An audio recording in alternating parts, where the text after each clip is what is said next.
Tive uma experiência com 19 anos, eu estava fazendo cursinho pré-vestibular. Meus pais nunca tiveram condições de me pagar isso tudo. E aí, quando eu estava com 19 anos, meu pai se aposentou e pegou uma grana e falou: Farley, eu vou te pagar um ano de cursinho. Quando eu tô fazendo o cursinho, acho que nos primeiros 2, 3 meses, eu conheci o primeiro pastor que me discipulou, que foi o Silas Fernandes, está lá em Uberlândia hoje. A gente mantém relacionamento até hoje.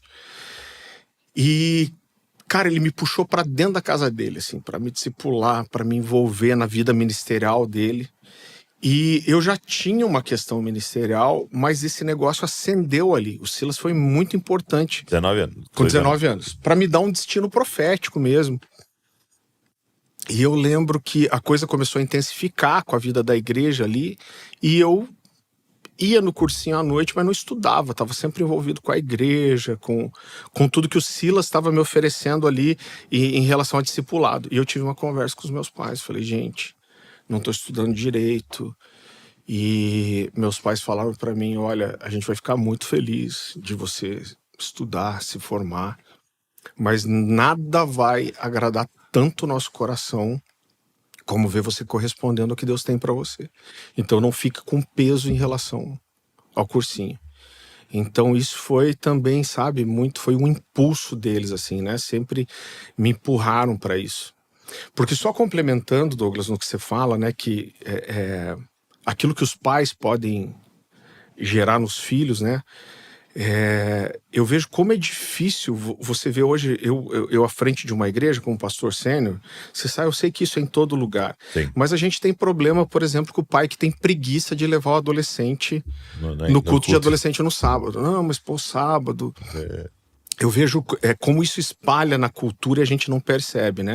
Uma coisa que eu vejo muito, que é antibíblica, por exemplo, a gente pastoreou jovens por mais de 10 anos, né? Então, moças que chegavam pra gente e falavam assim, meu pai me disse que eu tenho que me formar porque eu não posso depender de homem nenhum, porque eu tenho que ser independente. Parece um conselho super sábio, mas ele é totalmente contrário ao princípio bíblico. Tá complicando o casamento dela, né? Exatamente, mas é crente dizendo isso, né? E são pessoas, às vezes...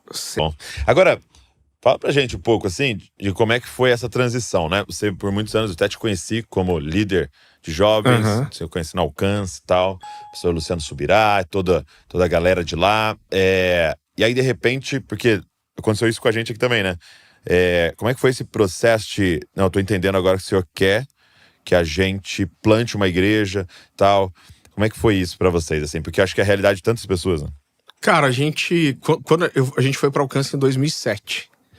Eu já pregava nas igrejas da cidade, eu tinha um livro publicado, estava indo publicar o segundo, estava escrevendo o segundo, e a gente se identificou com o Alcance muito assim, e muito com o Luciano principalmente, né?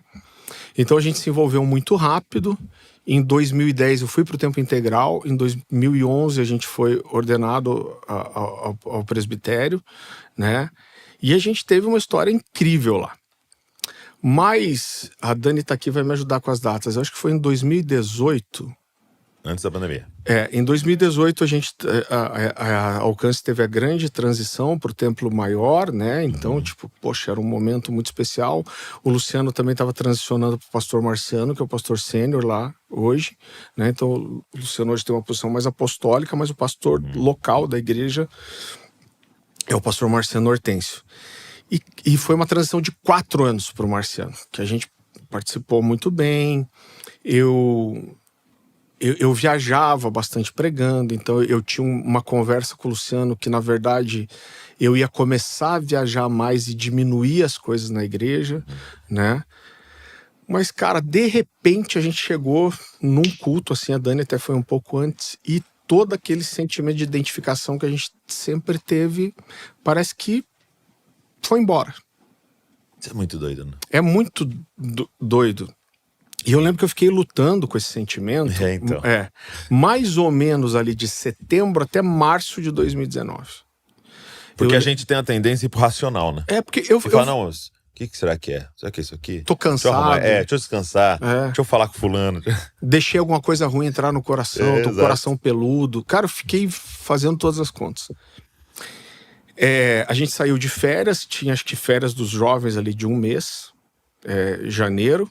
Voltou acho que no último final de semana de janeiro. E eu pensei, quando eu voltar melhor. Cara, eu voltei, eu não tinha vontade de entrar lá. E eu fui levando esse sentimento. Sim. Foi alguma coisa e tal. Em março, eu lembro que eu fui para um culto. E como eu viajava 1, 2 sábados por mês, quando eu tava lá, acabava o culto, eu ficava atendendo todo mundo que quisesse falar. Até meia-noite, meia-noite e meia. Cara, eu cheguei, me deu aquele aperto, vontade de chorar. Aquele sentimento, não devia estar aqui, não quero estar aqui. Eu lembro que eu fui direto para uma sala de pastores que tinha atrás, só subi para pregar, terminou, Chegou no sábado seguinte, o mesmo sentimento. Aí eu vi que eu tava mal mesmo. Aí o Luciano tava na Europa. Liguei para ele e falei, Luciano, tô mal, cara. Tô aqui, eu não quero estar na igreja. Ele brincou comigo e falou assim, você tá crente, né? Eu falei, não é com Deus o meu problema, não. Eu falei, com a igreja. Eu falei, Luciano, tem alguma coisa acontecendo. E aí ele voltou, foi super prestativo e falou, Farley, o que tá acontecendo? Eu falei, Luciano, não sei, eu tenho um sentimento que não é mais meu lugar. E ele falou, cara, vamos orar. A gente chamou na época o pastor Francisco, que era o único ancião que a gente tinha, a gente, né, até faleceu, mas era uma referência pra gente. E, cara, a gente juntou daí o pastor Marciano, que também tinha acabado de assumir. A gente falou, Farley, vamos tentar descobrir o que a gente faz para resolver seu coração. Só que esse sentimento só foi aumentando, né? Logo depois o Luciano me falou, ele começou a receber várias palavras proféticas, né? Então, tipo, tem o Ney, que é o pastor de Irati, onde começou o Alcance. Ele fala muito do Ney. Então o Luciano dizia assim, o Marciano é meu braço direito, o Farley é meu braço esquerdo. Aí ele falou que o Ney ligou pra ele e falou, tive um sonho com você daqueles. Sonho que você tava pregando, você não tinha seu braço esquerdo. Você tava sem o braço esquerdo. Então vários sinais foram... Chegou uma altura que a gente teve uma reunião, o Luciano falou assim, Farley, você tem certeza que Deus quer te transicionar mesmo? Eu falei, tenho. Ele falou, você tem certeza mesmo? Eu falei, tenho. Ele falou, não, porque eu precisava de ouvir de você, mas eu tenho também. Eu falei, então apesar da gente não saber o que é, vamos começar uma transição, mesmo sabendo o que é? Eu falei, vamos. E aí a gente começou, eu comecei a entregar os ministérios. Você cuidava.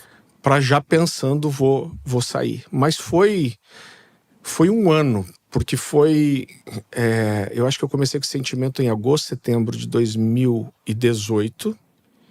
E aí foi em julho de 19 que eu fui para um retiro lá com o Ricardo Massai. E eles me colocaram numa chácara e o cara tava orando há muito tempo. 15 dias antes de eu ir para lá, um profeta amigo me ligou, o Mário Bento. Falou, tem um negócio que tá orando, pedindo para Deus faz tempo, Deus não fala, ele vai te falar agora, chegou a hora. Aí eu fui pra lá, Deus me deu o download, assim. Falou, cara, você vai ficar em Curitiba, você não vai ser Alcance. O nome da sua igreja é esse. Cara, veio o nome, a logo, tanto que o pessoal fala Cornerstone, por que você usa o nome em inglês? Nunca a gente pensou em outro nome. Foi no curso de coaching? Não. Foi tipo Matrix, foi aquele...